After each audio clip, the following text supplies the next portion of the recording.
tonight? Thank you. So welcome everybody to the Whitaker Community Council Board meeting. I'm Gail Caravetter. I'm an at-large board member who's been tapped by our new chair, Delinia, to facilitate tonight's meeting. And so we are going to start right out with open public comment period. So if anyone from the public has anything that they would like to contribute to tonight's conversation, any questions? I see Stephen's hand first, so I'm going to welcome him first. But first, just to go over very quickly, if you do have something you'd like to say during this public comment period, we would love to hear from you. Please just raise your hand or raise your virtual hand like Stephen has done, which is even better because then I can see you pop up and I'll put you in the queue. And you might notice in the chat that Claire has requested your physical address or your connection, your where you work or own property here in the Whitaker, so that we can keep track of everybody who will be eligible to vote in next year's election, which will happen faster than you think. So just direct message her that information at your earliest convenience. If you don't do that, she will harass you, and she is empowered to do that. So I'm going to pass it to Stephen, and then I see Ian after that. So Stephen first, go ahead. First off, apologies that I wasn't there at the meeting. I was 40 miles away from the nearest cell phone reception when the meeting took place.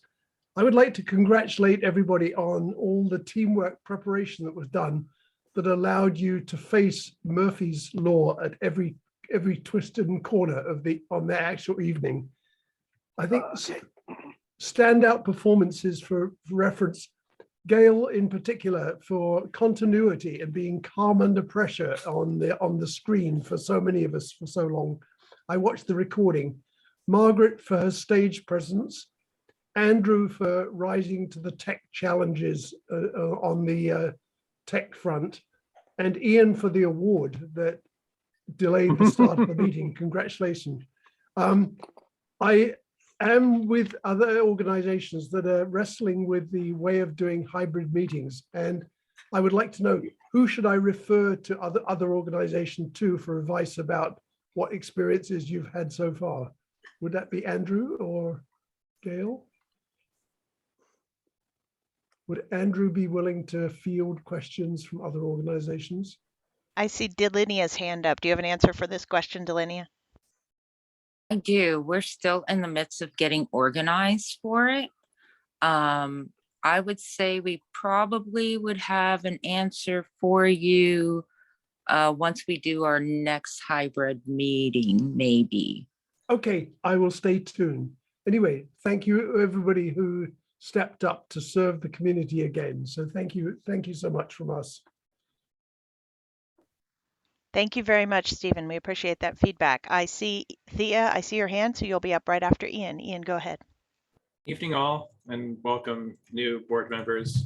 I'm sharing something in the chat, and I emailed it to the Whitaker Community Council email to you, Delinia, but this is the missing $1 million.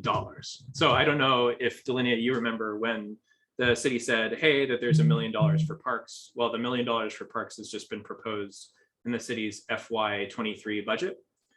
So the American Rescue Plan Act was the third federal stimulus passed by the Obama administration and both houses of Congress, in which the city has approximately $36 million in federal funds and then an associated $3.5 million in state funds. And I really feel like some of this money should be spent in the Whitaker, specifically in Washington Jefferson Park. I think there's been some amazing talk about bringing the Whitaker Community Market to Washington Jefferson Park and just some park improvements generally.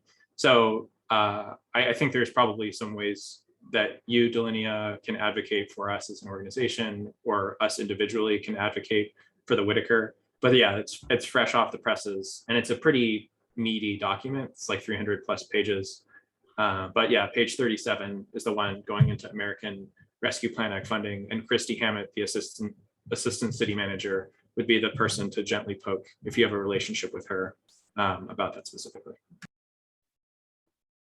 Thanks, Ian. That's exciting. Thea, you're up next. Go ahead. So several things. To answer Stephen's question, the mission does offer groups to come in and do hybrid meetings there. So if you know someone, you can reach out to the mission because they're happy to host. They've been hosting Lions Club and Rotary Club meetings, just like they hosted us. So they can help you with the hybrid meetings, Stephen. Thank you. Then- It's mostly statewide organizations like based in Portland and other places like that, rather than Eugene based. But Okay. thanks for the lead. But they might have a way to educate you on how to do that. Great. And thank you. then to Ian's note, I reached out to Emily Proudfoot this last week because I know that the waterfront park is going away. And I said, Emily, you have put Scoburg Gardens on the back burner 3 times now, or the city has, and you're almost done with that project and we need to look at that again. And she said that Scoburg Gardens is up for being updated. They're like going to start talking with us as a neighborhood again so that it will be done next year, because they never do anything the same year. But they also want to talk to the community gardens. So Sorsha, did I pronounce your name correctly? They want to talk with you as well to see how we can start doing some ways to get that more incorporated. And then I also talked to Parks and Rec about getting more activities there. So that's, I did put that back out there because I didn't want the parks people to all of a sudden start doing other things. I didn't even know about the funding, Ian. I just reached out to him and said, you can't diss us again. 3 times is enough. And then lastly, on the 29th of this month at 9:30, we have the second mission tour happening. You're all invited to go. I will send you an email through the board email with the date and time, but it is Friday the 29th at 9:30. We will have Sarah Maderi, Lucy Vinnis, and Lori Traeger, our county commissioner, at the mission doing a tour. And yesterday I met with Peter Chavez, who helped set up the safe sleep sites, and he will try and come again. But one of the things he asked is if, as a board in a community, we can start pushing on the county a little bit harder to do more housing and more mental health services, because it's falling on the city, but if we can push on the county a little harder. And so I am going to have some questions for Lori, because I know Lori wants to do things, correct? Ian, you can give me a thumbs up, thumbs down, but yeah. So figuring out how we can work together and put a little more heat on the county.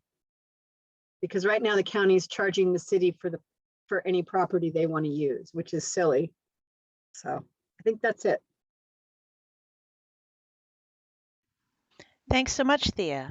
Do we have any other comments during this open comment period? Since we started a couple minutes late, we still have a few more minutes for public comment. I see your hand, Doriandra. Please go ahead. So Delinea has asked me to kind of speak a little bit to a matter I believe that's on the agenda tonight regarding hazard conditions for some of the work that I've been doing for the council. Just real briefly, clinic planning for the Whitaker Community Council starts about a month in advance and always has to do with a constantly shifting landscape based on current state and local guidance that I receive weekly. So setting up the clinic really has to do with about a 3-hour lead-in where we're assessing hygiene for medical safety protocols for our vaccinator teams. So sometimes it means scrubbing toilets, doing whatever it takes to get to that place where we can introduce our vaccine providers. From there, it's about me creating a safety footprint that will best serve us in an exposed environment and also protect our vaccinators, our participants, our children.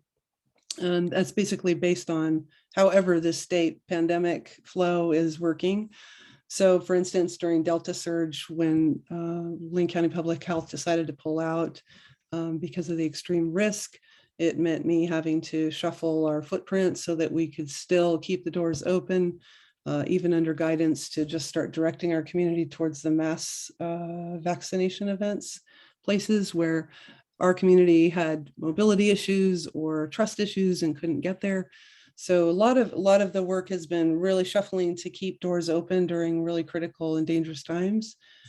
We've also done a lot of work thinking about our unhoused community and what their needs are. And so by partnering with Whitebird to create a more safe space for them, we've been able to really service their needs. So that has been a greater risk in terms of our health for myself and volunteers. Other aspects related to that include being on the front lines during the COVID testing aspects of the clinics. We've served over 109 of the nasal swab tests. We've given out 100 or I think it's closer to 849 rapid test kits. So being exposed to symptomatic, asymptomatic people at every clinic. All in all, now the total of folks coming through the doors now has been upward of, I believe, 1,300. So really being in touch with all members of the community on a face-to-face experience has been both satisfying and a little risky. During Omicron surge, we did really well. And at times there were huge amounts of folks in the building. For instance, during that Christmas one, we served 104 people and 74 kids in 3 hours. So my job has been really to maintain the tightest safety protocols we can to protect myself, our volunteers, and our board that are on hand to work. Another aspect of the work has been working outside of the clinics in the arena of vaccine confidence and community engagement, such as touring safe sleep sites. We're trying to find homes now for the hand washing stations, which is a really critical aspect now that we've got subvariants that are proving to be fomide based. So we're entering a new space where an increased hygienic response is needed. So the work continues to be very complex and dangerous, but deeply rewarding. Thank you very much for that, Doriandra. I really appreciate that insight. Jennifer, I see your name. You're next. Yes, thank you so much, Doriandra, for that. I'm curious whether when we first started the COVID wellness clinics, were you able or eligible to get a vaccination in the beginning? Because in the beginning, I believe they were doing it by age. And, I just don't remember if you were able to become vaccinated because of the work that you were doing, putting yourself at risk. Yes. Yeah, it did take some time to get myself vaccinated because there wasn't real clear parameters about who could. And I have a propensity for lung illness as it is. And so I think talking to my doctor and letting him know the line of work, I was able to get vaccinated. I think it was not too early on. So yeah, I'd have to find the card, but I had the pleasure of got my second boost at our April 10th clinic. So yay. Okay, thank you. Thanks very much, Jennifer and Doriandra. We need to move on from public comments now, so I'm going to pass the meeting to Delinia. I'm not sure if everybody got the slides. I don't have it on my computer. I have a very old computer. If somebody can put them up. Basically, we made a little bit of a faux pas on calling. Ian had requested, or we voted on retroactively paying Doriandra for August through March, and finding out that wording needs to change. We cannot pay retroactive, but what we can pay is we're allowed to pay hazard pay. So as far as the numbers go, basically with Ian's numbers, it was about 14%. And looking at the federal law, we actually can pay up to 25%.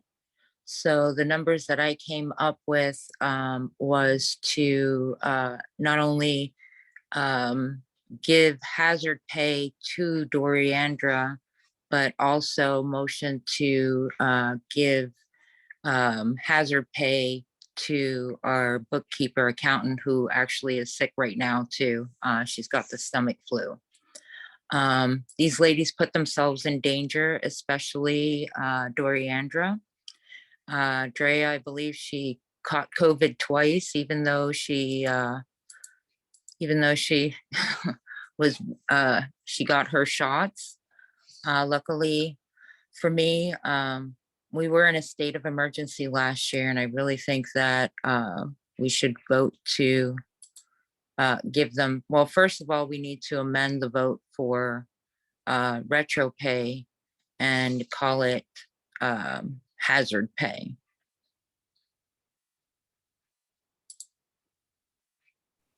So are you making a motion then, Delinier? I am making a motion to change it from retro pay to, first motion is to change the wording from retro compensation to hazard pay. Jennifer, I see your hand up. Go ahead.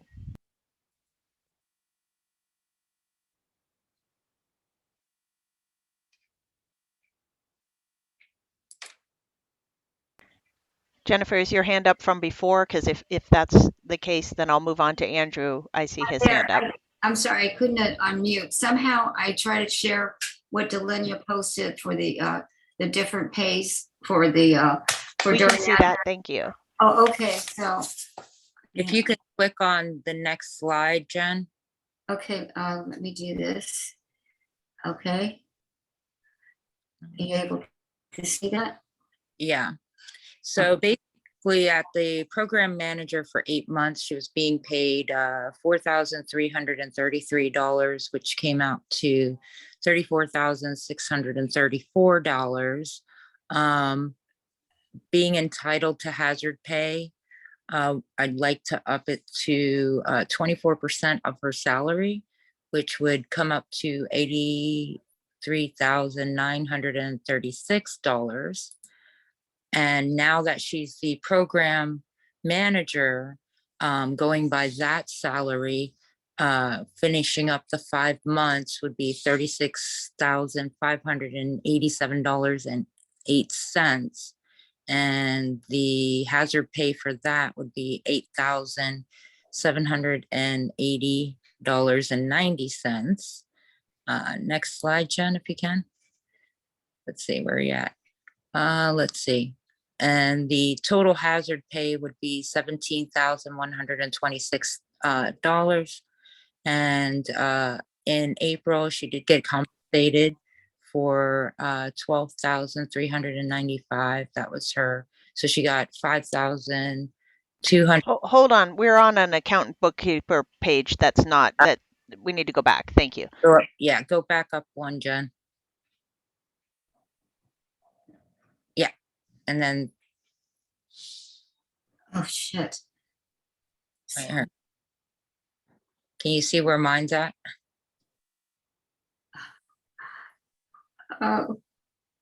Total hazard pay. Tell me when I'm there. On the left-hand side, those. It looks like page 7. Page 7, thank you. Yeah.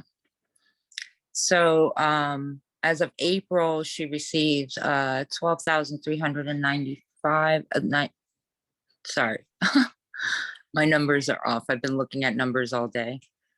Basically, she received $5,222 over her regular pay, and the hazard pay for May through July would be $11,878.26. Jennifer, did you have a question? No. Okay, Andrew, you're up next, please. Yeah, I would love to support this. I'm just curious, I guess, how this affects our grants. Like I have, as the new treasurer, I haven't dug into everything yet. And I guess I just I support it, assuming we have the funds. I'm just curious how much funding we have left, and I guess what's been allocated or what's expected to be needed. Because if we have extra money, I want to support this. I just don't fully understand how this relates to how much money we have left, if that makes sense. So I just want to make sure that we have enough money to do the rest of the clinics But if this is extra money we're not going to spend on something else, then I fully support compensating our employees more for the hazards that they endured.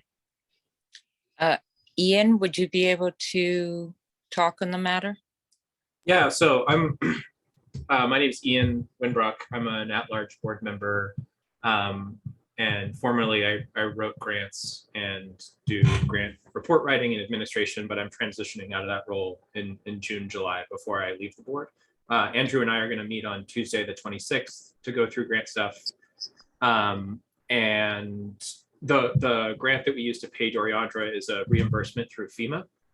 So I think the hazard pay is going to be able to work for that. For Drea, we pay for her bookkeeping services through a different grant with less funding. It's the Oregon Health Authority COVID-19 grant for community-based organizations. So I'm almost certain that we'd be able to pay her for that, and hazard pay is something that's eligible for both grants. We'd of course need to execute new contracts for both Doriandra and Drea, however the board decides. But it won't be until Sunday that I have time to be able to crunch all the numbers and send those to you, Delinia, and to you, Andrew. And this is more for everybody to kind of look at first before, because I know it was super rushed, but Jen, if you can go to slide 4. The one thing that we really need to motion for tonight is just to change the wording from what we voted on, because it is not retroactive compensation. It would be hazard pay for Doriandra. So if I'm hearing correctly, the motion right now is to reclassify our compensation pay for Doriandra from retroactive compensation to hazard pay. And also, there was something in there about raising the rate to 24%. I think we need to vote on those as 2 separate items. So I'm going to say, do we have a second for the suggestion to change the wording from retroactive to hazard pay? I will second the change to from retroactive to hazard pay. And I guess I would suggest that, well, I'll let someone second if they want a second. I was going to suggest we hold off on the other raising part until we better understand how it impacts the grants, and just make sure we have that money to pay them. That's probably a good thing before we promise our employees more money. Yeah. But I do second the first motion to change the wording from retroactive to hazard. Okay, we have a motion. We have a second. Do we have any other questions or comments about changing the wording only is the only thing we're talking about right now? I see your hand, Jennifer. Go ahead. Okay, I'm a little confused. Are we also going to address Drea, or is that? No, not yet. We have to do these things one at a time. All we're talking about right now is changing the wording from retroactive compensation to hazard pay. Okay, thank you. I third it. Not seeing any other hands up, which I actually can't see all of you. So if you use your virtual hand, that's easier for me. Okay, if it's possible for us to stop sharing screens while we vote, that would be groovy. Thank you, because now I can see everybody. Okay, I see Claire's hand. Go ahead, Claire. You have a question or a comment? Sorry, I thought we were voting. Oh, I love your enthusiasm. Let's go ahead and vote. Let me turn my video on here so I can see y'all. Okay, everybody in favor, please raise your hand, virtual or regular, and or say aye. 2, 3, 4, 5, 6, 7, 8, 9, 10, 11. Okay, great. I see 11 ayes. Are there any nays or abstentions that I didn't catch? Okay, I think it passes 100%. So I'm going to pass it back to Delinia to discuss the 24% issue. And as I understand it, and I don't mean to take your fire away here, Delinia, but my understanding is that this money has already been identified and is available to allocate. Am I incorrect in that assumption? On Doriandra's. For Doriandra's shift for the raising of Doriandra's rate from 14% to 24%. We do have that money. We know where it's coming from, and we know that it will be available, correct? Is that correct, Ian? Because I'm understanding it's the FEMA reimbursement. Is that correct? Yes, we have ample funding from there. I'd need to crunch the numbers and send to be able to determine, you know, how much the funding draws down.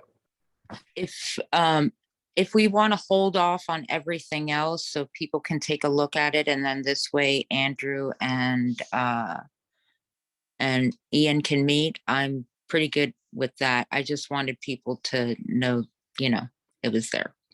Yeah, and I'll just chime in if I can. I really support this because our contractors have been amazing, and I think they totally deserve it. My concern is just like because I don't know, and I'm concerned about it. It's an I don't know thing.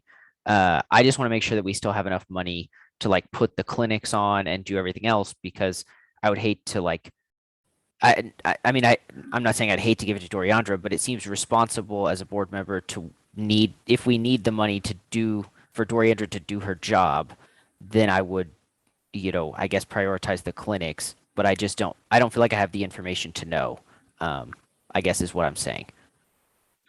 Okay, I saw Ian's hand up first, and then Jennifer's. Delaney, is your hand still up to make a comment, or is it just still up? Okay, My Ian, hand's go not ahead. up. My hand's not up. Sorry Oh, about that. Ian's not. Okay, then Jen, your hand is up. Go ahead. Is it possible to tell us, Ian, how many grants we have that are still available to us and how long they are for? Do you have that at your fingertips? Yeah, that I definitely do have. Do you mind if I grab the steering wheel for a second for the presentation, and I can just put this on a Google slide? And I'll be sharing this with Please go Andrew ahead. and our bookkeeper, Drea. I work on WCC stuff now on Sundays.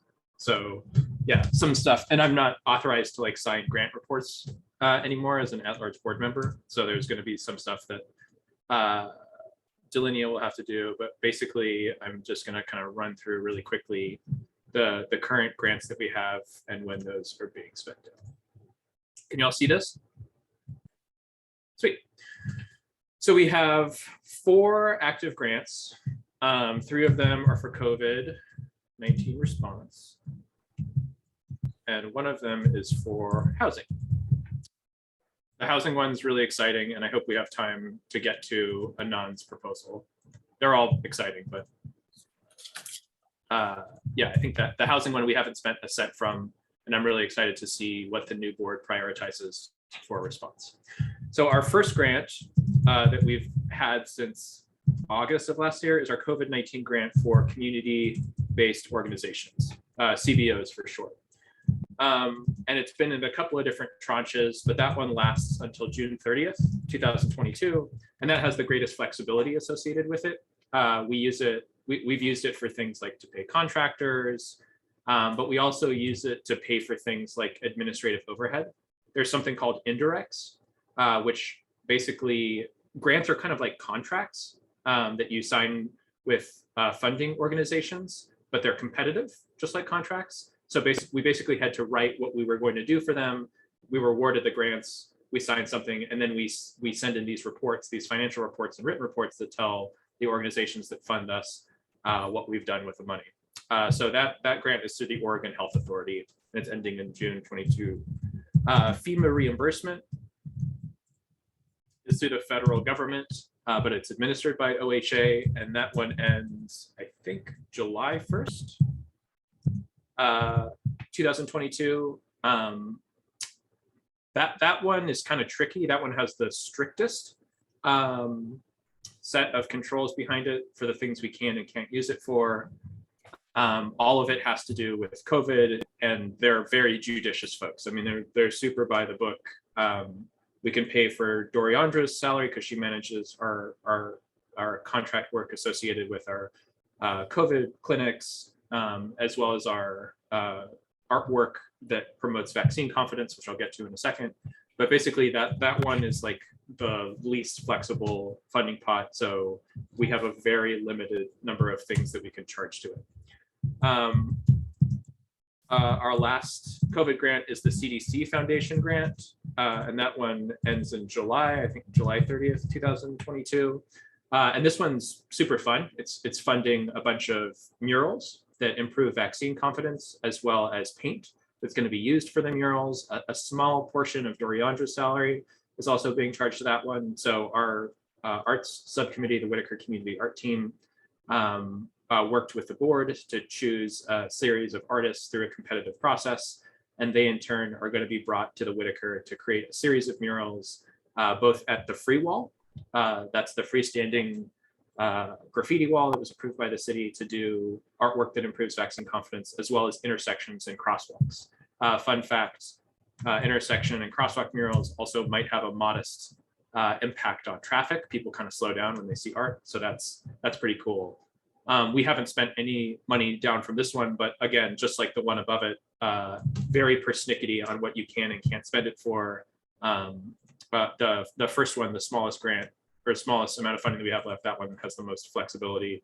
And the board has already kind of approved a lot of the spending for this one. What the board hasn't done is spent a single cent for Oregon Housing and Community Services, this grant, which ends June 30th, 2023.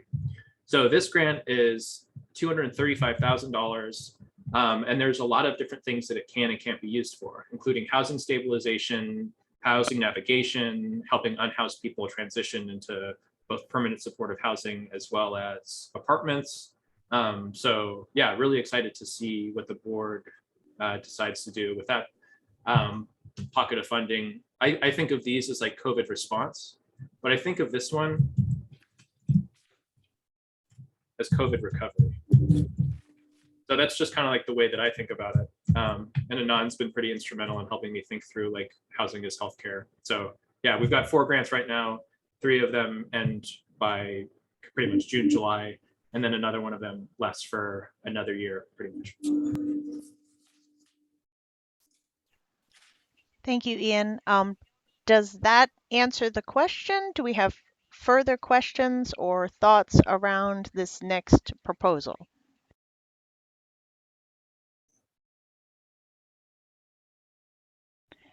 Okay, seeing no additional hands, I observe that we have a motion on the floor to increase Doriandra's hazard pay from 14% of her salary to 24% of her salary. Do I see a second? Is that you, Claire? I see a second from Claire. Okay, then let's go ahead and vote. All those in favor, go ahead and raise your hand. 1, 2, 3, 4, 5, 6, 7, 8, 9. Okay, I see 9 votes in favor. Anybody opposed? Please raise your hand. I see none opposed. Anyone abstaining? Anybody who didn't vote? I see 1, 2 who didn't vote. Okay, great. So we have 9 in favor, 2 abstaining. The motion passes. Gail, really quick, could you remind me who made the motion in the The first motion place? was made by Delinia. Okay, thank you. Okay, and I'm going to pass it back to, I see Marcus, your hand is up. Is that you're still voting or did you have a comment? I'd forgotten to take my hand down. No worries, happens all the time. Okay, I'm going to pass it back to Delinia then for the next agenda item. For the accountant, I would say let's give them time to discuss and see if there's funding left there somewhere. So I kind of want to table that until we get more information from the treasurer and Ian. Excellent. The next thing I see on our schedule then is a discussion of last year's actions. And for that, I'm going to pass it back to Delinia.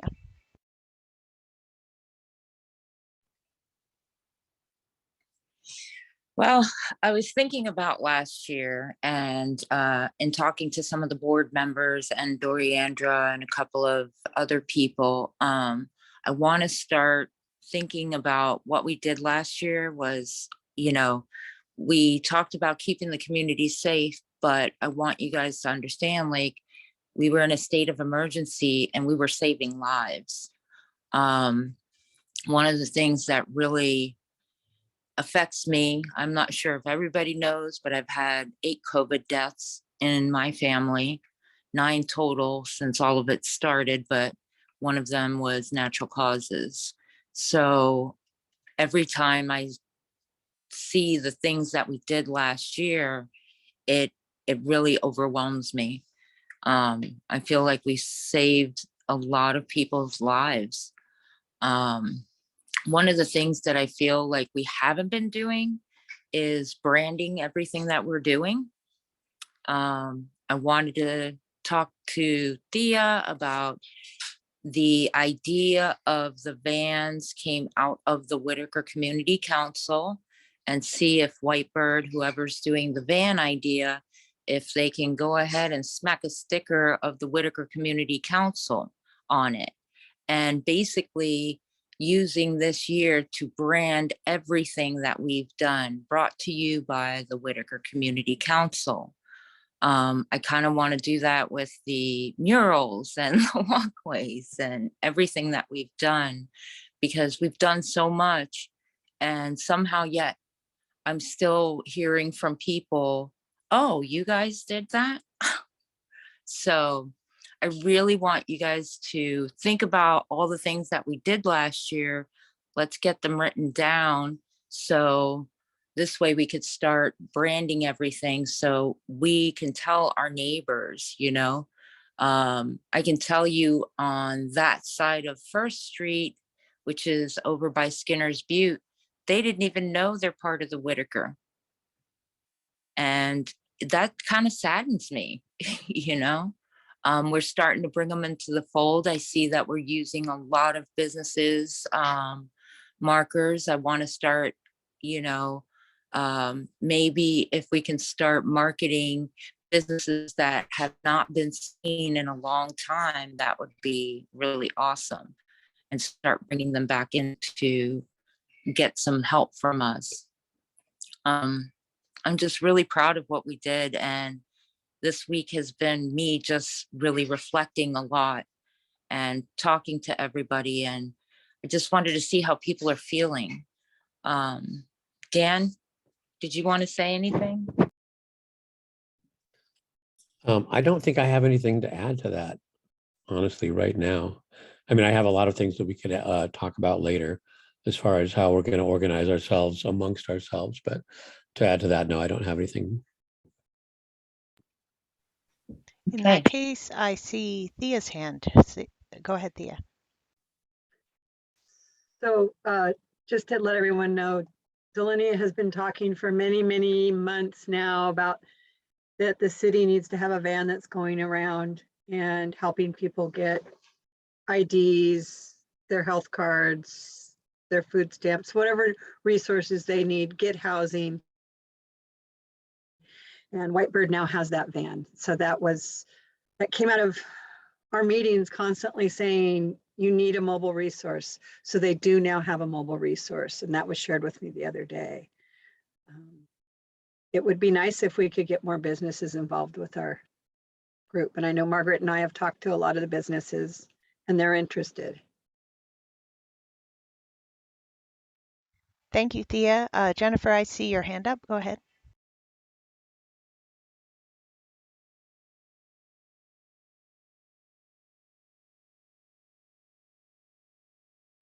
Jennifer, we can't hear you. Can you unmute yourself, please? Dang, I just gave it a good hit. When this might be for Ian, do you think we might be able to use the grant funds for housing to address the mobile vehicles to go to address people's needs that they can't get to for various reasons? You know, for that, I'd actually defer to Delinia, and yeah, for that, I'd actually defer to Delinia. I really haven't learned that much about the new grant because I've really just been focused on closing out the 3 that we have, and was hoping that the new board would be able to come up with some crackerjack ideas that, you know, we could fund according to the grant language. Anand has some awesome ideas as well, if you haven't checked out his proposal. That's actually what I was going to say. I was waiting to talk to Anand because I want to phase into the housing because he looks so passionate. So one of the things is we really do need to sit down and take a look at the grant. I have not done that yet, I'll be honest with you. But yeah. Thank you, Delinia. I think it's important that we acknowledge that we actually do have a new board here, and we have some new leaders and some new uh, folks who are ready to get involved. And because we had these other agenda items that were very urgent, we went ahead and took care of those first. But now that we've kind of moved into a let's discuss what we've done and what we're going to do phase, I would like to invite the new board members to introduce themselves and say who they are. But I'm going to start off since I'm sitting here in the moderator's seat. My name is Gail. I was the vice chair last year, and this year I am an at-large member, and I am facilitating tonight at our chair's request because I have more reliable internet, and that's legitimately the only reason. So I'm going to then pass it to Jennifer to introduce herself. Let's go through the old board first, and then we'll introduce the new board so that you board members don't feel so intimidated. Jennifer, will you introduce yourself, please? Yes, thank you for that, Gail. So yes, I'm Jennifer Hoover. I live on North Polk and I lived here for 21 years. And I've been on the board. I think Thea and I go back quite a spell. I lost track. And I can just say that just because you retire doesn't mean you ever stop working. Because I have not experienced that. Doing volunteer work as a job. And I will take it to, well, she's not a board member, but our project manager. Can I take it to her? Yeah, Doriandra. Thanks, Jen. Yeah, I'm Doriandra Smith. I started as your program coordinator and am now your program manager, and am managing a fabulous portfolio of amazing ideas that you all have created. And my job is to kind of bring them to fruition and put them over the finish line. So many art projects are in the works. These great street murals are coming in soon under the CDC grant.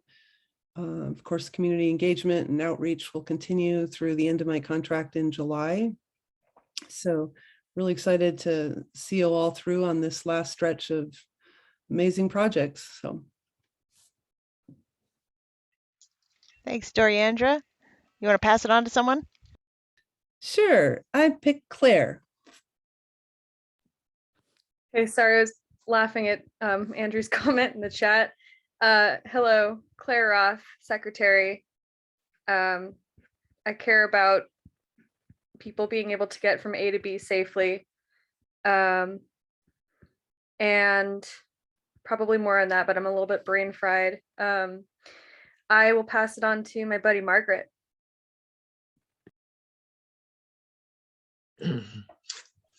Hi, so I'm Margaret. I have been in the Whitaker about, I think about 15 years. I've been on the board for a few years at this point. And I just, I love our community and what we do. Yeah, I'll pass it on to Thea.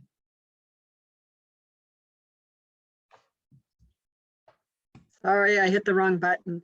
Sorry, guys, I have to keep my video off or your audio keeps breaking up. I'm Thea. I have been on the board, on and off the board for years now. I live on North Grand. I've been here about 27 years now, I think.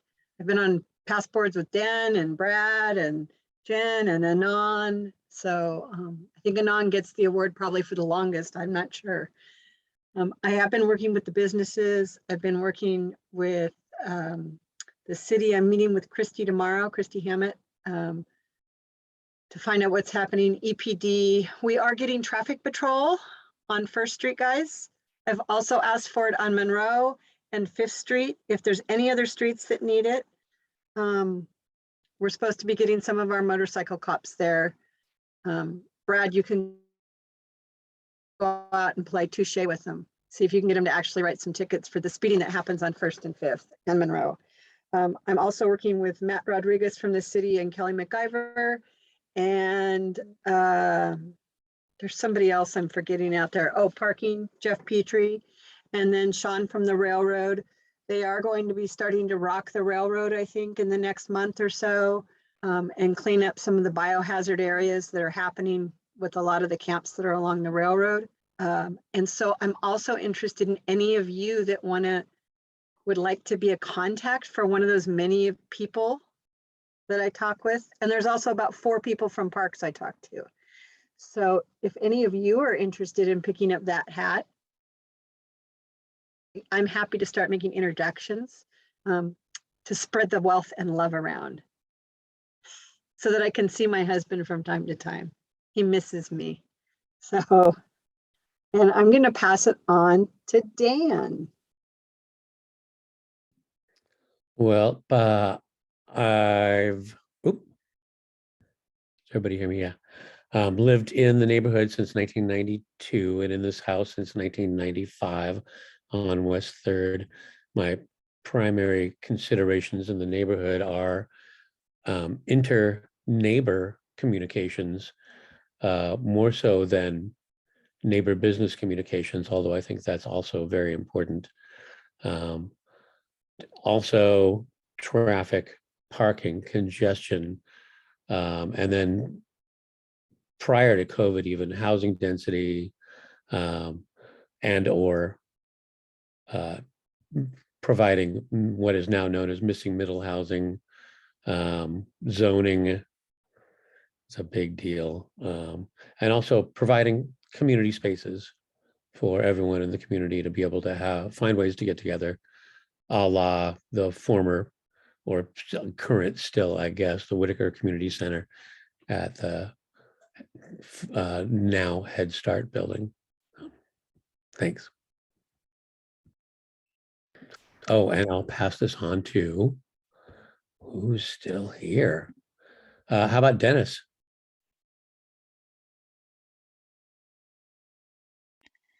Dan, we can't hear you. Would you unmute yourself? There you Yeah. go. We still have the all board members. Dan, how about Delenia, our chair? Oh, well, that sounds great. How about Delenia? Okay. I will. I'm Delenia Cardona. I live, work in the WIT, barely ever cross the tracks except to go buy food at the Apple Market and over at Bruins. And that's pretty much the only reason I cross the tracks, sometimes to get a little gas. I'm very passionate, and the only reason I started in the board was to help the Whitaker walk again, walk and bike. It was a beautiful little community, and somehow we have gotten so many cars rushing by. Today, I don't know if it was because it was 420, but out on First Street, it was insane. The weather was terrible, and they were still not even doing 30 miles an hour. So yeah, basically that's my story, why I'm still here. I'd like to see it get safe again and want to be able to walk down the street and say hi to my neighbors. I do believe that neighbor interaction is really important and that we give each other like space, but we try to communicate. I want to pass it to Marcus. Wait, we're missing a couple of old school board members too. Still, yeah, let's true. hit those Andrew. folks up first. Andrew. Sure, I'll go. Andrew Martin. This is my second year on the board. I originally joined the board because of all of the things that were going on with the vaccine clinic. And this is going to contradict what I say after this. But I was really impressed that the Whitaker Community Council is more than just a neighborhood group that complains about traffic, even though my major areas of interest are traffic and really just like the livability of our neighborhood. I walk and bike everywhere for the most part. I hate driving around. Sometimes you have to. But really, I think what makes our neighborhood great is that we have several local grocery stores we can shop at. I walk to the grocery store pretty much every day because I can never seem to buy everything I meant to buy. So sometimes I go twice a day. But really, it's just I moved here because it's such a nice place to live. We have great local businesses and great restaurants and real character. And I really just appreciate how much it's like a real neighborhood and not just kind of some place to drive through. So it really upsets me when people just drive through our neighborhood. If they want to drive down here and shop at our local businesses, that's great. Do it slowly and safely. But I want to see our neighborhood really thrive. And that's, being a speedway with 6th and 7th Avenue on our south side and 1st Avenue kind of up in the north middle part of it. That sucks. So yeah. Margaret, did you go yet? Margaret already went. Anand, you haven't gone. I think it's Anand and Ian are left. Hello, everybody. Good evening. Happy Wednesday. So I'm Anand. I've been on the board off and on since 1989. So a while. Because I love it here. And I figured since I love it here, I should probably do what I can to help. And so I do. I also run the Whitaker Community Council's Public Health and Safety Committee, kind of an offshoot out of the fact that I am a public health nurse with Lane County, and also volunteer over at Occupied Medical to do free healthcare. And Doriandra, thank you for doing the clinics. I cannot tell you how important that is, and I absolutely agree with everyone who says that we have been saving lives through that. We absolutely have, no doubt about it. So thank you and everybody else who's been involved.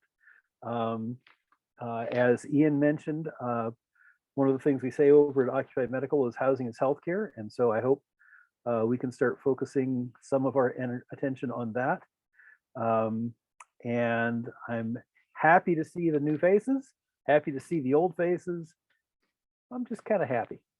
So thanks for saying. Ian, I believe you're supposed to say something else. Hey everyone, my name's Ian. I'm an at-large board member. This is my 3rd year on the board. I'm stepping aside from the board in June, July to focus on graduate school. Have had an amazing time on the board, learned a ton. I initially joined because of the housing crisis in our community, but then began to become a lot more passionate about art and creating more opportunities for entrepreneurship, not just through art, but also through businesses and through folks like, some people on the call who are entrepreneurs. So yeah, that's been a journey for me. Really passionate about public health and keeping our community safe, and really passionate about the organization too. The Whitaker Community Council has a long history, almost 50 years now, and we've done some amazing things. We've co-created Section 8 housing, the East Blair housing co-ops. We had a social scientist in residence for a couple of years. We've, just really have this amazing history and legacy. And I want to see that opportunity passed on to future generations so that they can lead our community kind of in the same way that our community has been led to the point we are today. Thank you, Ian. So Den, let's tap you now. Would you be next, please? All right, I'm unmuted now. All right, super. So I'm Dan Ramsey. I've been living at 5th and Van Buren approximately since '93. So I was involved with the Whitaker Community Council off and on for about maybe 25 years. During those years, it's about 30 years or so. I was the treasurer of the WCC for about 12 of those years. So I'm up until about maybe 2017, 18, I was the treasurer of the WCC. So I have a lot of old records and archive. I was the archivist for many years. So I have a few box loads of old records. If anyone wants to delve into them, I can make those available. So I'm interested in coming back on the board after a bit of a few years of retirement to I think maybe volunteer to do some fiscal work and then to shepherd through the Whitaker Charter, the new charter, which I actually initiated the new writing of the charter. So I think maybe it's time to jump back in and just make sure it's nip and tuck as it goes forward. And Jen and I have had a conversation about how we can collaborate and do that. Perhaps maybe there's an opportunity. We were talking as well about doing a committee for some liaising with Lane County, because we have a lot of social issues in the neighborhood that are enduring, that go on for decades now, and primarily around homelessness issues. And the Whitaker Community Council has spent an awful lot of its board time in providing portable toilets, in cleaning those toilets, and all kinds of amazing work that Thea and others have put together over the years. And I feel that actually the Whitaker Community Council should conserve its efforts and its resources, and should instead ask Lane County to step forward and perform those functions, because it really is its responsibility. So I would like to see the Whitaker Community Council. I'd be happy to head a committee to move forward with asking Lane County to be more proactive in dealing with the issues that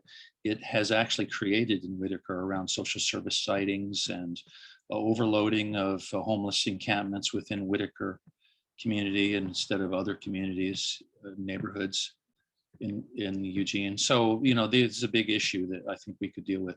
So those are my interests in getting back involved with the Whitaker Community Council. Thank you, Den. I'll tap Brad. You can be next.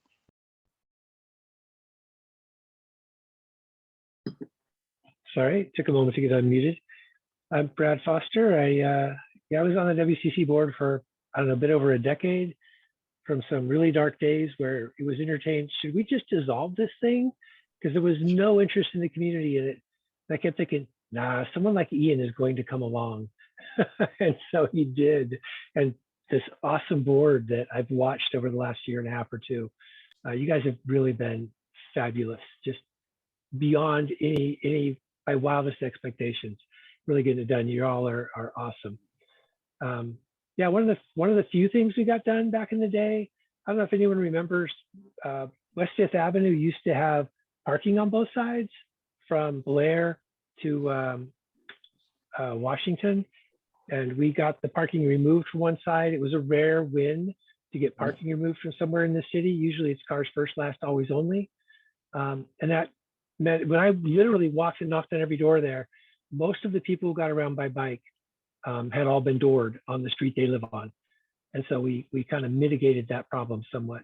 But yeah, so obviously transportation is a thing I'm really into. Land use, which is the other side of transportation, all of it under the umbrella of climate change and livability. But yeah, I guess I'll hand it over to Marcus.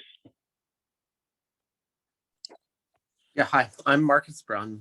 I've worked in the Whitaker technically for 20 years now, but my family's been there, which meant I was there since '92 when we took over the Safeway that had gone dark.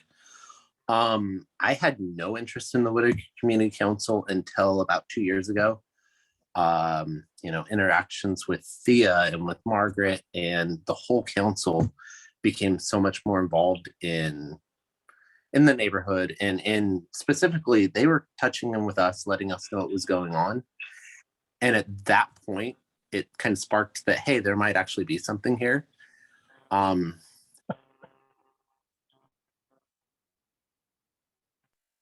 Marcus, you muted yourself. Oh, sorry. Anyways, at that point, Thea had started pushing for more business leaders in the community to come involved, and no one else at the store wanted to. So I stepped forward. I hope to find a purpose within the council, because I don't know what it is yet, and yeah, go from there. So thank you.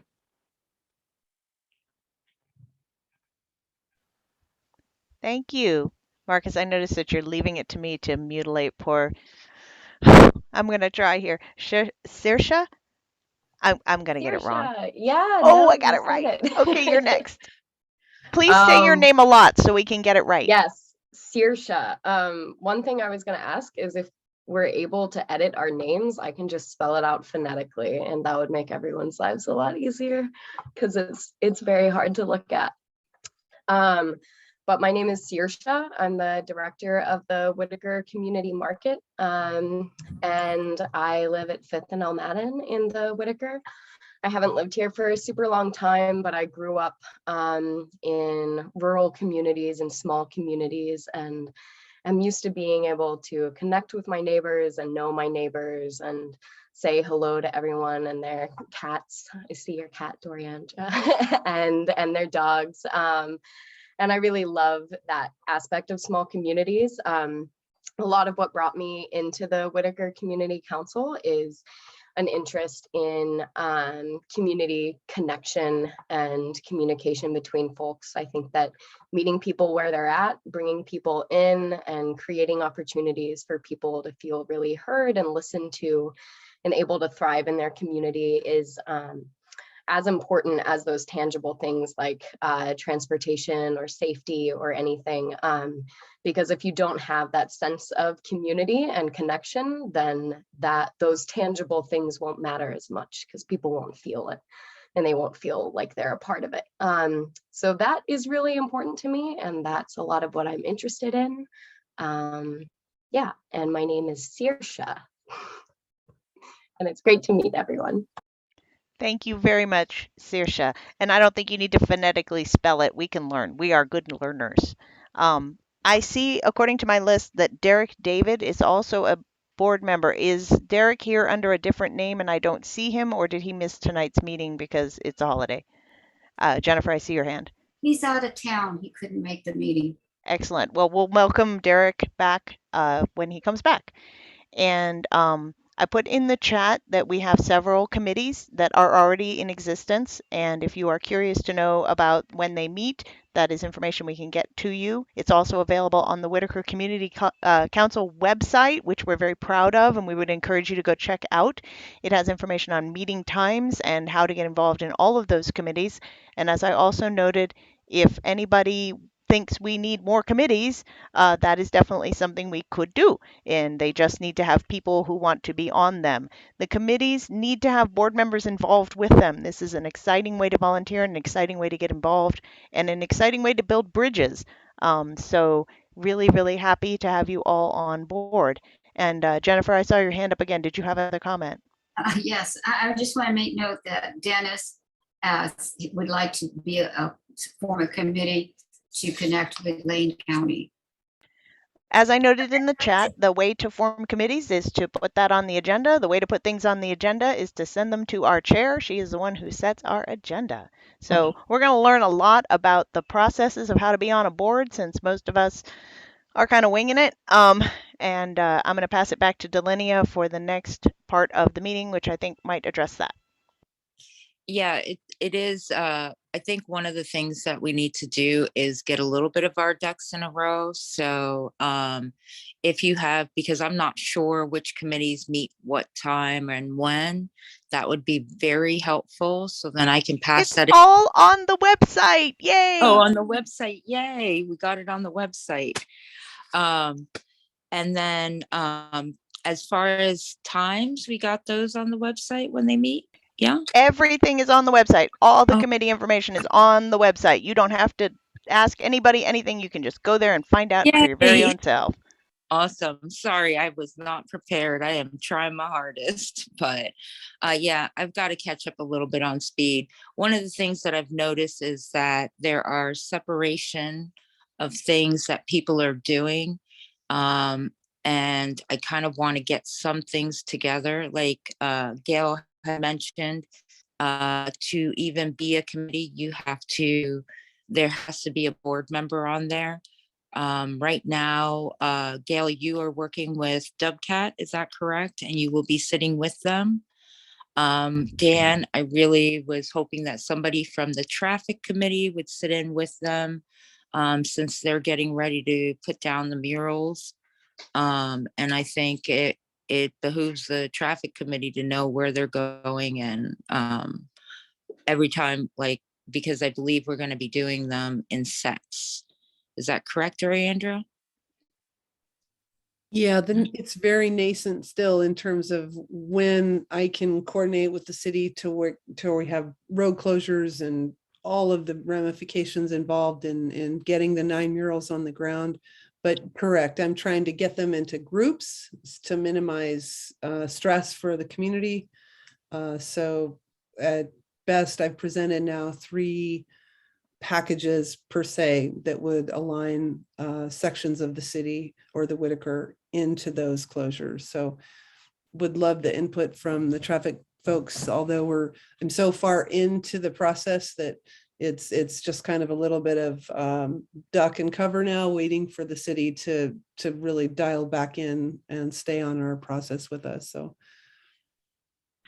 Just to clarify, Delinia, the part where the traffic committee could be helpful is the next phase of this project. The current phase is well on its way. Doriandra has it in good hand. But these kinds of things are take up an entire evening's meeting. So if you have questions about Dubcat or you have questions about traffic committee, go to the meeting because we can't take up all the committee meeting here in our meeting tonight. But I do see that Claire has a question. Claire, please go ahead. I'll save it for email. I think I already sent it out via email, so never mind. Thank you. I see Den, you have your hand up. You'll be next, and then Jen, you'll be after that. So a basic question is, how are we all going to communicate? For instance, Claire just mentioned she's going to put out some information and this and that, and by email. So the habit of the WCC board when I was involved a few years ago only, not too long ago, was that we had the Facebook private page that we could all exchange information and files and we could communicate, and it was private and locked down so that it was not public. And so we felt free to communicate and chat as if we were sitting right here looking at each other. And I found that pretty convenient. And it was a great way to involve everyone and to communicate with everyone en masse. And so how do you propose that we communicate with each other in this incarnation of the board? Can I take that one, Delinia? So, Dan, that's a great question. We went around and around and around this last year around Facebook, and the decision of the board was that we were not going to use social media as our way to communicate because it excludes some people who don't have access. Consequently, we've been using email chains, and that has been not as fluid or as organic as a conversation, but it has served us pretty well. And then we called extra meetings when we needed to. We do still have a page there, but we're using it more as a social media kind of an ability to blow our own horn and say these are the cool things that we're doing, less as a functional space for making board decisions and having board conversations. We were a little concerned about public records issues there too, but since there's not a way to record or maintain any kind of records for that or notes. So that was where email was also very helpful. Go ahead. You have another question. Yeah, I'm a little concerned that there are a lot of side conversations that are going on, like say, the one that the secretary was just talking about. I'm sorry, I'm catching up on all the names. So it's important that all of the board members understand the conversation that's going on. So I hope that when the emails are exchanged, that everyone is CC'd on that. We're going for full transparency. In full disclosure, there's been a little hiccup on the transfer because we didn't get all of the email addresses organized before tonight's meeting. So apologies for that. We are all volunteers. We are all doing our best. I see multiple hands up. I see Dan, I see Thea, and I see Claire. I probably don't have you in the right order, but hopefully that'll be okay for you. Go ahead, Dan. Oh, you forgot about me. I see Jennifer after Claire. All right. Well, I sort of concur with what Dennis is saying. For me, somewhat technologically challenged and looking on the WCC webpage, there's a lot of great general overview, but there's not an avenue, as far as I know, for current discussion. And one of the things that I think is important, especially inter and intra committee and with the entire board, is that we all know what we are doing kind of at all times. I mean, thoughts aside, when a few of us have a meeting, it would be great to know. And so there's no overlap primarily, but so that we all are up to speed whenever we can get up to speed. And I apologize if I'm not up to speed because I haven't seen communications, but the email chain is pretty arcane as far as I'm concerned, and I'm more arcane than email. So I'd like it to see some sort of clearinghouse for messaging and activity that has nothing to do with, I mean, it could be on social media because Facebook, like, a World of Warcraft, you can message each other there. So to find another way to communicate with each other that's not so cumbersome as the email chain, and where we can help each other understand what we are all up to. Because I think there'll be a lot of bleed over between committees and committee members, and hopefully so, more the merrier.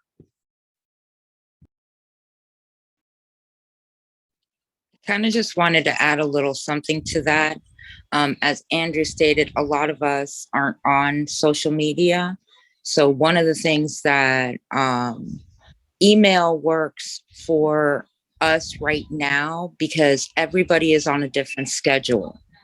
And, sometimes you think that somebody is not answering you or something like that, but if they might have something on their schedule, an email for me is I can get to it when I get to it, because again, we're all volunteers.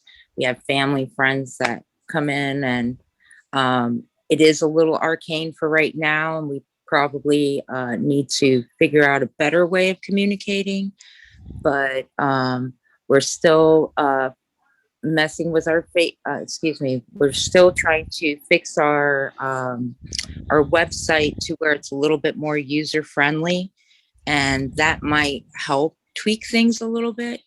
But as for now, email and keeping everybody abreast to things, yeah, I think that's important. Maybe not every conversation, but maybe when the conversation's over, like, hey, we did this. I don't know. That's just my thought. Thank you, Delinia. Thea, you're up next. I too am getting rid of Facebook. The Whitaker open page that we are not part of can go from being very helpful to very toxic. And I'm trying to de-stress my life. And so I know that the board email that we have that goes to all of us has been very helpful when a message goes out that way. I would like to suggest that we add Doriandra. You made me do that, Doriandra. Doriandra to it, because sometimes she doesn't get the messages that the rest of us have gotten.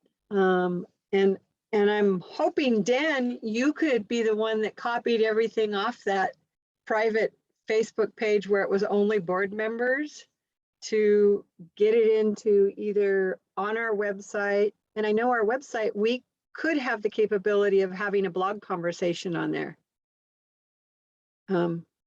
if we want. And so that could be a possibility where committees have their notes on there. Just an idea. Thank you, Thea. Next up, we have Claire. Yeah, so I'll also throw my hat in the ring for no to Facebook. I just left the open page today. It's the best decision that I've ever done in my life so far. Maybe that's a little bit intense, but anyway, I find email to be really annoying, yet I don't really have a better solution for keeping track of important messages. And so I think email right now is something good to stick with. In terms of keeping an open line of communication for like what everybody is doing, that also would be great, because it kind of took me by surprise, as I'm on the transportation subcommittee, and hearing that like we maybe are supposed to have talked to Dubcat. I was like, what? Like half the time I'm like, I don't know. Is that the artist group? I don't really know what they're doing. They did a phone booth or something. They're doing murals. So I think what would be helpful to me is if like clockwork at every, whatever it would be most appropriate at general or board, there was one representative from each subcommittee saying what happened in the last month, even if it's like nothing new to report, on to the next person, just always checking in. So having like, I'll volunteer to be the one person from the transportation subcommittee, unless Brad or Andrew or Dan are really chomping at the bit to be the contact person. One person sharing what happened in the last month, keeping an open line. And lastly, yes, the WCC Google group email list needs to be updated. I think I actually suggested to create that last year because Google groups are amazing. There's just one email address for everybody. Yes, add Doriandra. I don't know who has the permissions to like change the Google group mailing list, but whoever does, I believe it needs to be updated to include these new board members. That's all I've got. Thank you, Claire. Jen, you're up next. Okay, so in a second, piggybacking on Claire, that we need to put a definite title to what it's about, because Google Docs, Google Drive gets very messy if you don't have like minutes or on the date, whatever this topic is. It's a messy place to go to find things. And then also I want to bring up, I did send a list of all the new members, the emails and the names of everybody on the new board to everyone. And I apologize, Shersha, that I didn't put your last name. I will change that. So I don't know if anybody's had a chance to look to see what that list is, so you can communicate with whoever you need. And I was wondering why WCAP does not come to the meetings to participate and speak about what they're doing. I don't understand why. WCAT has not had a board member for a minute. I am the new board member and I haven't had time, and we haven't had a meeting, and it hasn't been on the agenda. That's the short answer. Okay, so also I'd like to bring up the idea that there's a need for a CPA. And I'm pretty sure that you're going to say we need to see what funds are available, but I'd like to put that on record that we need a CPA to review our books, our bookkeeping. If Delenia wants to speak to that. Oh. Yeah, so basically what's been done is a data dump. Everything that we've had, we've put in there. Some of the grants, we didn't get them until late in the time frame. So in talking to Doriandra, just once Ian hands over the reins, we will need to have a CPA review, not audit, but a review. An audit is when they report to the grants what we've done wrong and things like that. A review is they give us recommendations on the things that we need to fix in the books. I was really hoping that not only Andrew, because he's going to be monitoring it and have an overview, but I was really hoping that Dennis would get involved with the finances and just make sure like we've got all our dots and T's crossed. Next up, we have Margaret.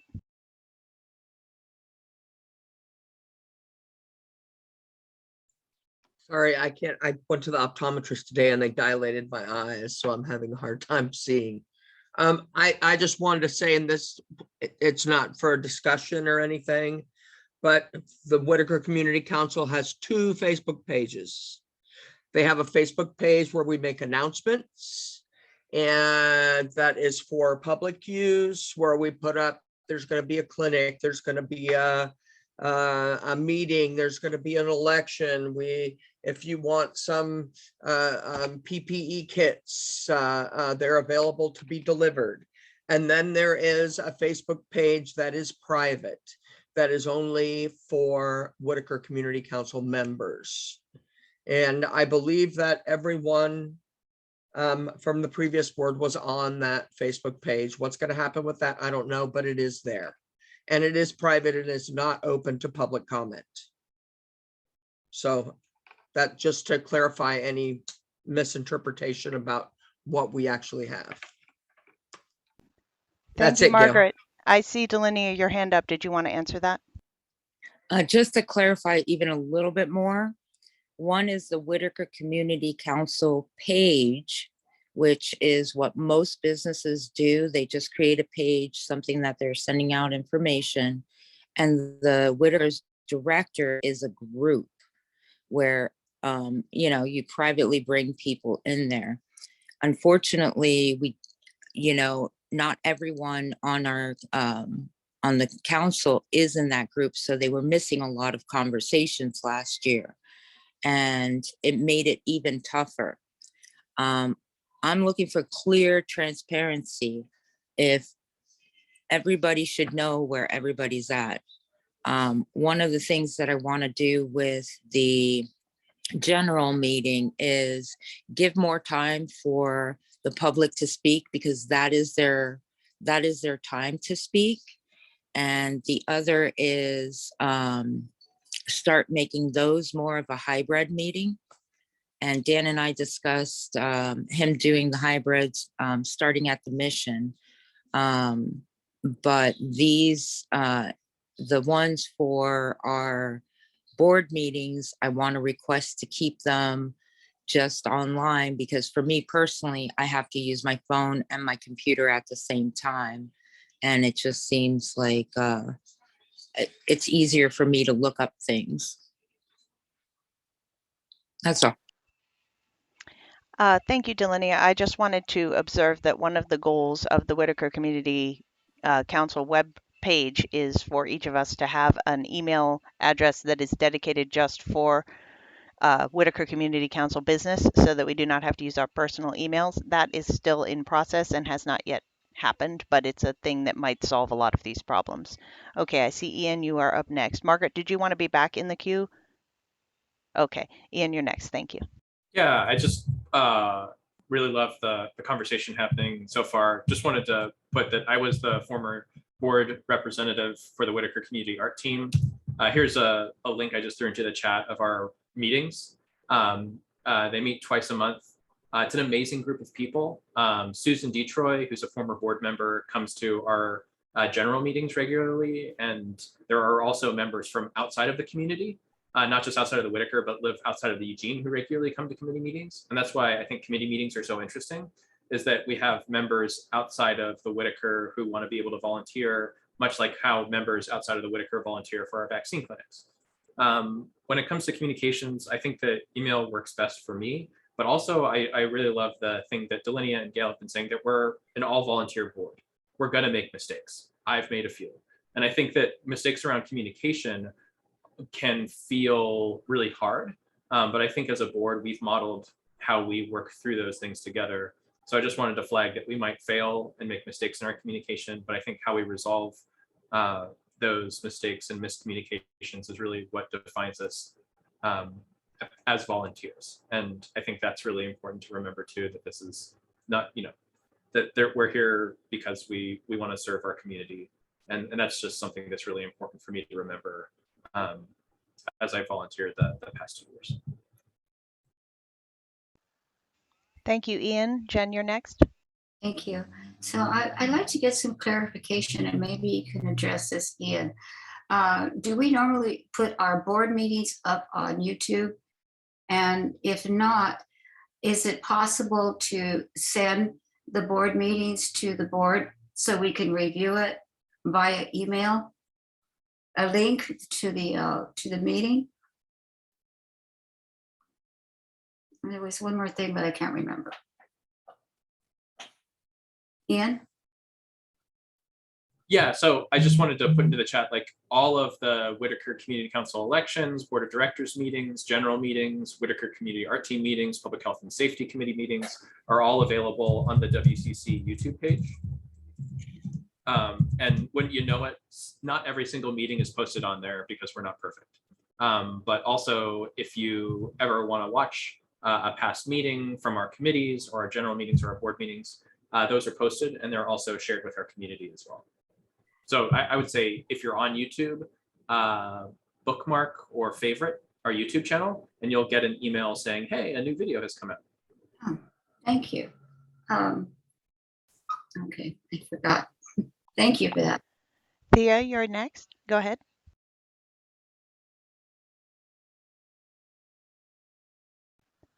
Thea, did you still have a comment? Your hand's up, hon. Oh, there you are. Yeah, I did. Sorry, your voice cut out. My internet's being wacko. I had a really wild idea for possibility for our board meetings. If we would be able to take possibly 15 minutes of our board meetings and our committees, but some of us overlap, so I don't even know if it would work, to allow our committees 15 minutes at a board meeting time to be able to talk. And then, like Claire said, she represents the transportation committee. So then she gives her brief update. I don't know if people would be interested in that, but we all are volunteers. But if we were to say the first 15 minutes of every board meeting or the last 15 minutes, I don't know, just something, because we all commit to this time. It's not an additional time. It's an idea. It can be a proposal if you guys like it. Thoughts? Yes. Yes, what, Claire? So I agree with that, and I just want to clarify earlier, I was not suggesting that we carve out additional time. I don't even know where I would have additional time. So yes, what I was thinking earlier is that any committee updates would happen within our regularly scheduled general or board meeting, whichever would be more appropriate. I still don't really know what the difference is between the two. So what I was suggesting was even more than that, was, as Doriander just put in the chat, Zoom has the ability to have breakout rooms. So we could have a breakout room for the transportation committee. We could have a breakout room for the DebCat committee if any members wanted to join Gail here. Or I don't even have a committee. I'm a one-man band, but if somebody wanted to join me on some of the things that I've been doing in the neighborhood, we could have those discussions. So, and Anand's got the safety. So I'm just curious if people would, and bringing it to our new board, because. So I think we might be thinking of two different things. I'm thinking of like reporting back to the full board. And are you talking about like just having committee discussions during? Yes, Yeah. we're talking about two different things. I'm talking about taking a little bit of our board time so that committees can get together and discuss some things that maybe they've been working on throughout the week. And Gail's going, no, she doesn't like that I did all. Okay. I don't think we have any extra time. I think that when we take our time during our meetings, we have as much time as we have. I will point out that people who would like to add things to the agenda are always welcome to send them to the chair. The chair sets the agenda under our current charter, which is currently being revised, but under the terms of our current charter, the only person who can set the agenda is Delinia and or anyone she delegates. Therefore, if you have ideas for changes to the agenda or things you'd like to see included, she's the right person to connect to. Margaret, I see your hand up. Please go ahead. Yeah, I just wanted to say I put agreed in there, and I was thinking the same thing that Clara was thinking, that we took 15 minutes and each committee just gave a 3-minute talk about what they were doing and what they'd accomplished or what their hopes and dreams were, so that we were all on the same page and so that it is 100% transparent. I think that's a great idea. Thank you, Margaret. Delaney, did you have something you wanted to say back about that? Yeah, I'm kind of in the same boat with everybody. I want the general meetings to be for the Whitaker community members, for them to come to us and talk to us. And then we give them information of what we're working on and what our next steps are. Board meetings, I really want to focus on what we're working on. A lot of people, like Claire had mentioned, doesn't have extra time in the week to do more. So using a couple of minutes of each, I don't know how we would do it right now, because like it's something that we definitely need to think about, is what we're going to use our time in the board meeting to discuss. I did see that Marcus had a had an idea, but I was trying to scroll back and I kind of wanted him to kind of highlight on that. And I thought it was with the website. Marcus, do you have something that you'd like to chime in? And then I see Jen's hand is up after that. My only question was within the WCC actual webpage, there is a chance to put in a forum where only those who were approved by an admin's could post, and that would give us a forum with which only the WCC council could post and everyone can see it.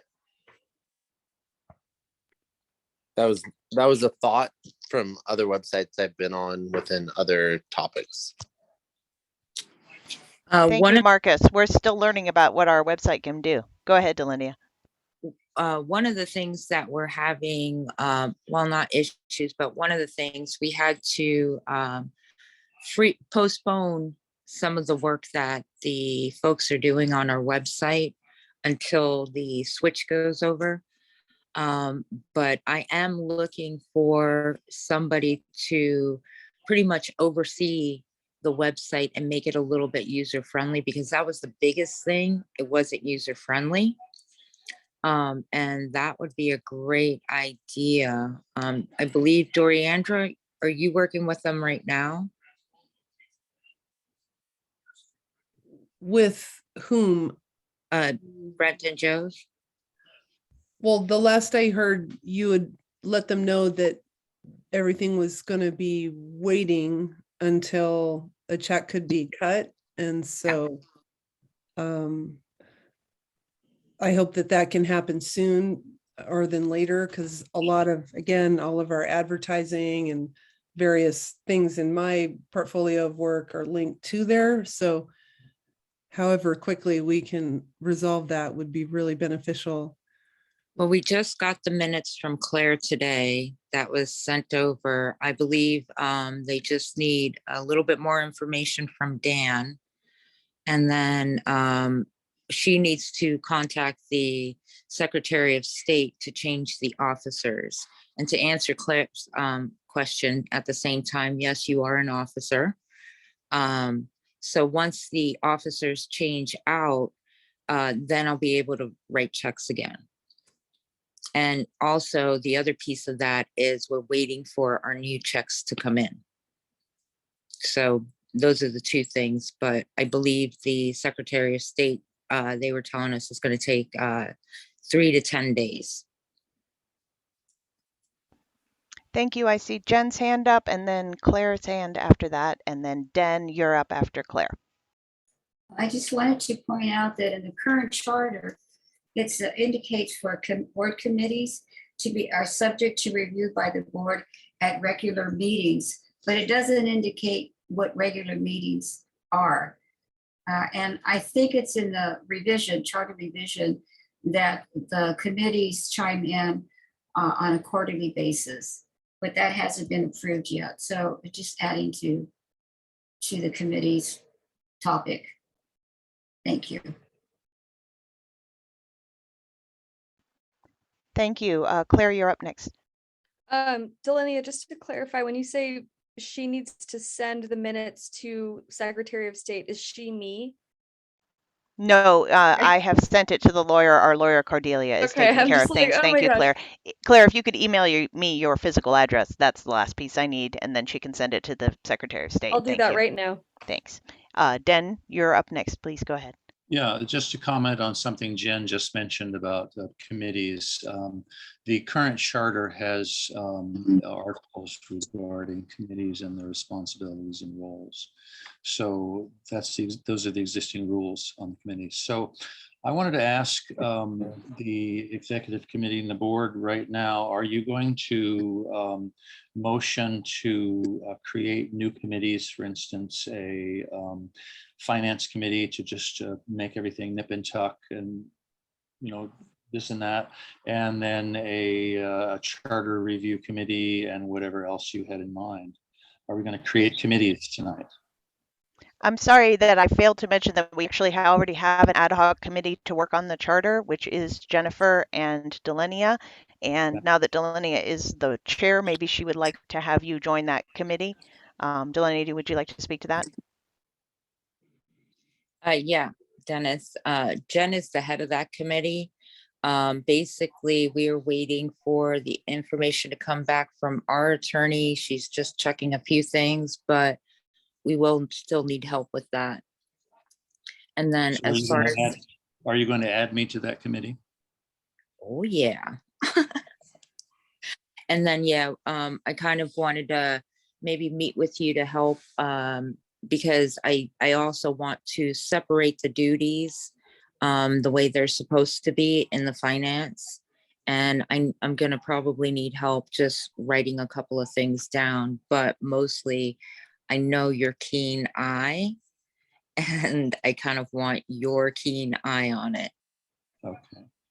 Okay, well then you need to invite me to those meetings, and if you feel it's necessary to add me officially as a member of the committee, then I'm not sure, do you need to make a motion and then have vote on that? So this in No. minutes. I don't think so. Let me get some stuff together as far as this week has been kind of crazy. And as soon as I get the information from all the committees and like, because that's one of the things that we're finding. Some people are working on some things and others are working on others. And I just want to make sure the collaboration is working. But yeah, I was going to ask you if you can help on that end too. Sure. And then Shirsa, did I say it right? Oh, I bet you I didn't. But Shirsa, sorry, my tongue doesn't do a lot of good things. She said that she would be willing to help with the website, Doriandra, to get it a little bit more user friendly. And then Marcus Shirsa. It's like a seer shot. Shirsa. But we yeah, we need help right now. Like I said, last year we were saving lives, and to me it overwhelmed me this week because I was thinking like, wow, these guys were like firemen running into a burning building, grabbing people and pulling them out.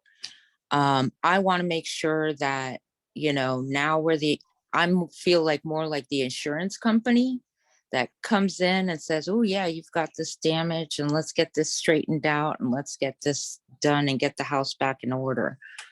We did a lot of great work last year, and now I just want to make sure we're all going to continue to do, you know, set it up. I want to set the board up for success. So anybody, the Johnny Scooters, anybody can come and sit at the chair, sit at the treasure and can do the jobs. That's what I'm looking for. But yeah, right now, one of our biggest things is we need Ian as fast as possible to get with the accountant and with Andrew and Doriandra. Those are the ones that I'm going to kind of set up. And Dennis, I wanted you to sit in the meetings too, to see where you can help out there. And then the other piece was, I think that's the traffic committee and the Dovcat. I kind of wanted them to be in the Dovcat stuff just because there's a lot of things that are coming down the pike, and hopefully this is like a pilot program where we can put these down and somehow later on maybe add more. You know, if we can show that, and before they go down, I want the traffic committee in there so they can get statistics and things like that and see if maybe they can show that it does work and we can get more put through the neighborhood. Jen, you're next, and then Ian. Okay, just for the record, Dennis, I don't know where you went. I'd be glad to work with you on the ad hoc when the time comes for us to work on it. So that's it. I don't know where you are, Dennis. Thank you, Jen. Ian, you're next. Yeah, I just wanted to suggest that we send meeting agendas for our general meetings and our board meetings at least a week in advance, if not longer. From someone who used to send out agendas, I know how hard that can be, But since we're moving, we're working smarter, not faster anymore.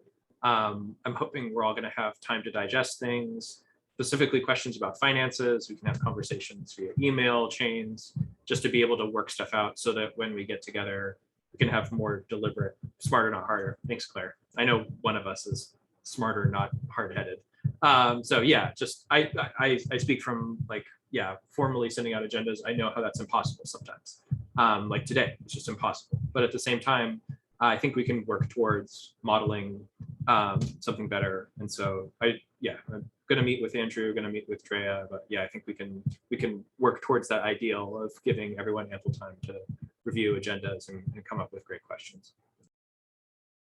And just to add that we kind of need Doriandra involved in that piece of it too, just because they're going to be working closely together, Doriandra and Drea. I see Margaret, you have your hand up. Please go ahead. Yeah, so Doriandra's involved in a lot of what's happening and with a lot of the committees and a lot of this and a lot of that. Did we agree to start putting her in on the email chains? I know we talked about it a little earlier. Did we agree to do that? I think so. I think we talked about adding her to the WCC. Right. I know that we talked about it. Did we agree that we were going to do it? Because I think that it's important to keep her, she has to be knowledgeable about what she's talking about. Does there have to be like a formal agreement, or can we all just say like, yeah, we're I don't think so. I think we can just add her, can't we? Whoever has the power, who has the Google group power here? Like, think Ian, I might set that up. Yeah, Delidy has the power to add people now. Yeah. Cool. And then what we're going to do is it's clear transparency. Everybody's going to have it. I believe Doriandra is one of our employees, and because she works for us, that's just still considered part of, like, she needs to be in the know of a lot of things. Yeah. Yeah. So Doriandra is a contractor, not an employee yet. Just as like a point of clarification, because there's a difference between the two. Well, she's our contractor that we need her in the know of. Her hands are in everything, so I really do need her in the know.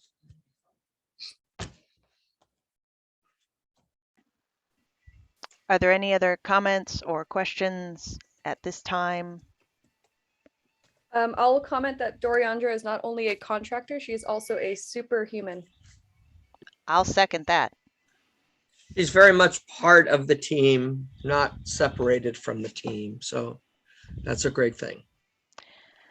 I actually have a question that's just slightly off topic, but I am very curious to know what the date is that we have rescheduled the visit with the lawyer, so that I can make sure that I get it on my calendar. And I would like to suggest that it be as soon as possible, because I'm very disappointed that we did not meet with the lawyer today. I was really looking forward to going over our rights and responsibilities as a board and introducing our new board members to the paperwork and responsibilities that they will need to fulfill and fill out. And we're on the brink of continuity binders for everybody, and I'm just really concerned that we have put this off, and I would like to know when it's going to happen. I don't have the answer to that yet. It's been a whirlwind. Like I told you, I talked to Dan, and we decided that this was a little bit more important that we clarify what we need to do before we brought the attorney into it. I've been talking to people as much as I possibly can this week, because for me, I personally like just picking up the phone and talking to somebody as quickly as possible than emails. It looks like there's been quite a few emails that I sent out that seem like either something was misinterpreted, but I'm working on that. Seeing how I am newly elected, I am just trying to, it was like, hey, by the way, you've got to make an agenda. So I've got a couple of little things, and this week was not good for me, but next week should be a lot better. And I'll give you the information as soon as I can. It won't be next month. I appreciate that. I think we're all here on 420, and for many of us, it's a sacrifice. And I think that to go into this without the guidance of our legal counsel with a lot of new board members and a whole lot of new things in place feels like a misstep to me. And I don't mean to undermine your authority, Delinia, because you know that I support you. But I just want to say with absolute enthusiasm that our our outgoing board and chair and vice chair worked very hard to make sure that there would be a smooth transition for the new board.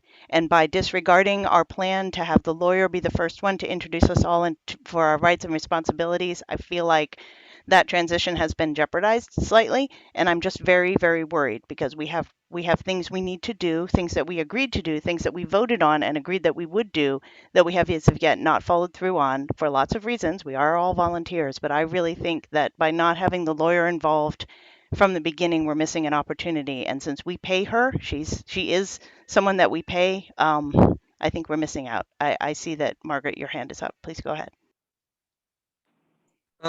Just a couple of things. I would have to say that I agree with Gail that I was a little disappointed that the lawyer wasn't here. But you know, it is what it is. I do want to say just something to consider, Delinia, for your sanity and your best interests, and from serving on boards and dealing with people on a daily basis like this myself. I really would do my best to stick to emails, just simply for you. And I know lots of times I'd rather call somebody and be like, hey, blah, blah, blah. But when you do an email and you have that email chain and you keep it, you can always refer and look back to it and be like, well, wait a minute. Just like you did about having the addresses, our email addresses. On the new website.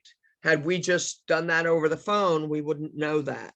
And you being in the position that you're in now and being the chair, there's going to be some things that you're going to want to have record of. And just for your own benefit, I would really, I know emails are not the easiest thing sometimes, but I would suggest that you work on doing that for yourself and for the board. We have a couple of items like that Dan and I did discuss that are really important. Like one of the big topics that we're discussing is that we are getting kicked out of our physical address. There's a few items that are super high, like we only have Ian for a very short amount of time. So one of the things that I was trying to work out was trying to get with the people who needed to be in the conversation with Ian, because Ian is the one who's been managing the grants. He's been writing the grants, and now we need to separate those things. Right. I get that. And I'm not looking.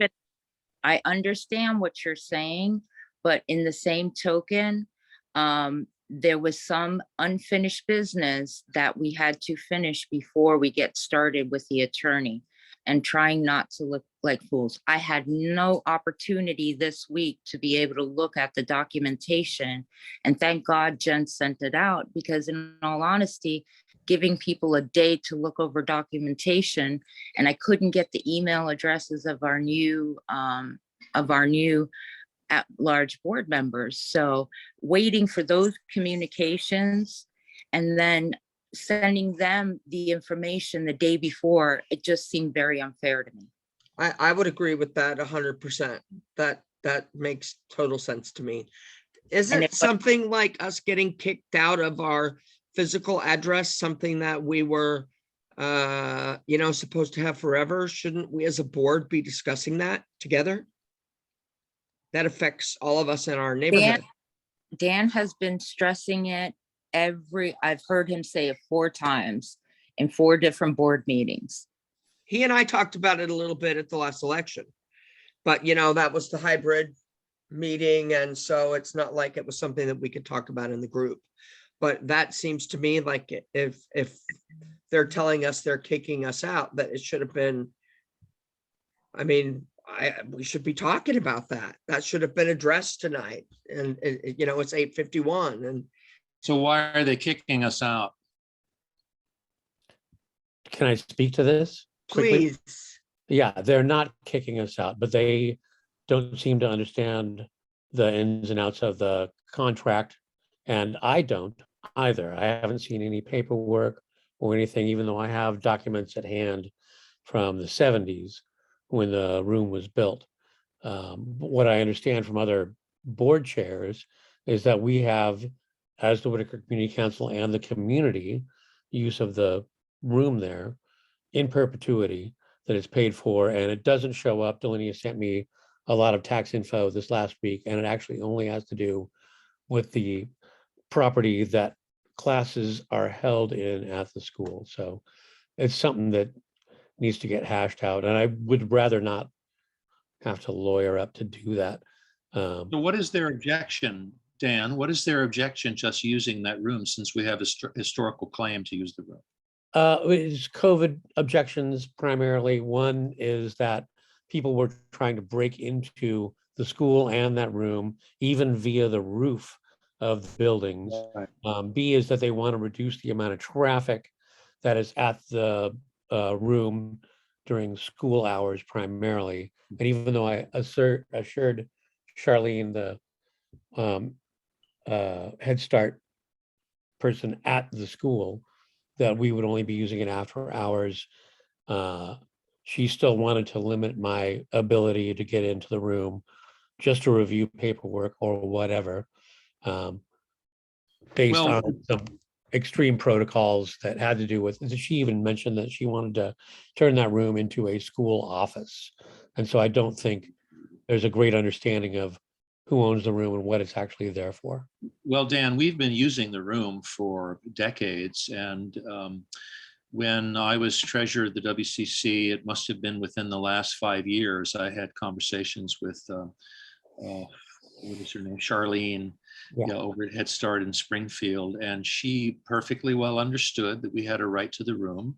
We had a legitimate use for the room, and they were using the room after hours. And so she's perfectly well apprised of why we need the room, when we use the room, how we use the room, and the fact that we're very careful with the rooms. So can I interject here, please? I think that we're going to need legal, our attorney, to address the issue.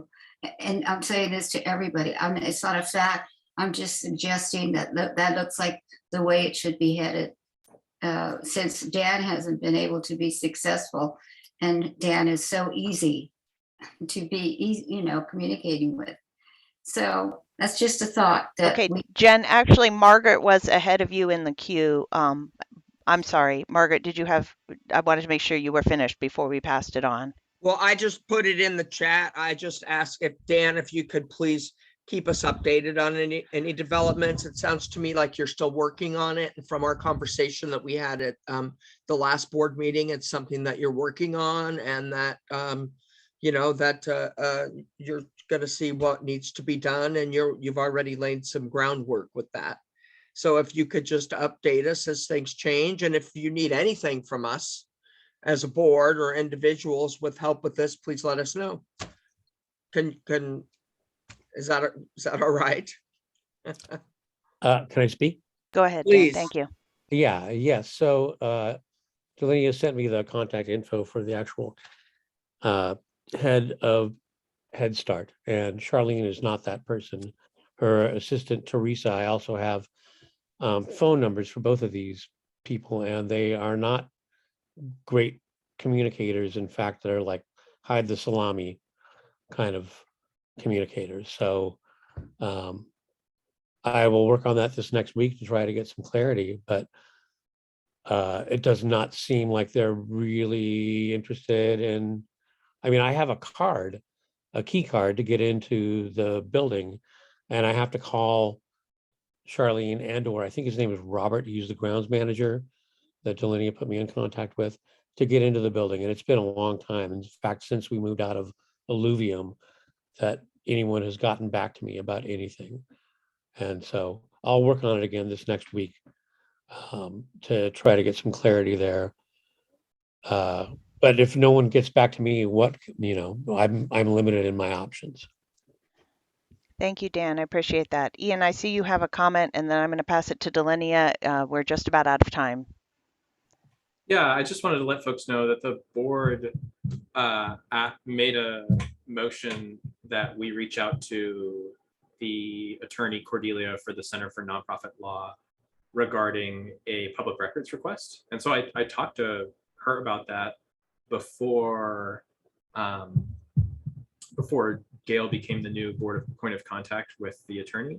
And so Gail, if you have a conversation with Cordelia, you can talk to her about that. It would be very expensive and time consuming to ask for the right documents. But Cordelia might have some ideas about how to be able to better understand how we might be able to sunshine a contract when it was created. Thank you, Ian. I'd be happy to report back on that as soon as there's something to report. I'm going to pass it back to you, Delinia. We have 2 minutes until the meeting ends. Jen, I wanted to ask maybe if you can help Dan, if you have good communications with Charlene. Is it Charlene? Because I have to say that when I was making the request for, because I wanted them to go in there and find the financial records, I also had a hard time with her. And if maybe we can talk to her first, and if she's familiar with you, she might be a little bit more understanding. Okay, well, Charlene is a bitch. Let's just be plain about that.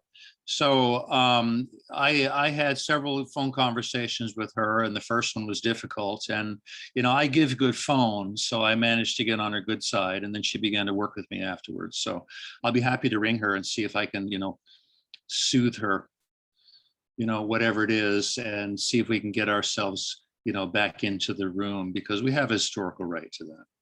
Go ahead, Dan.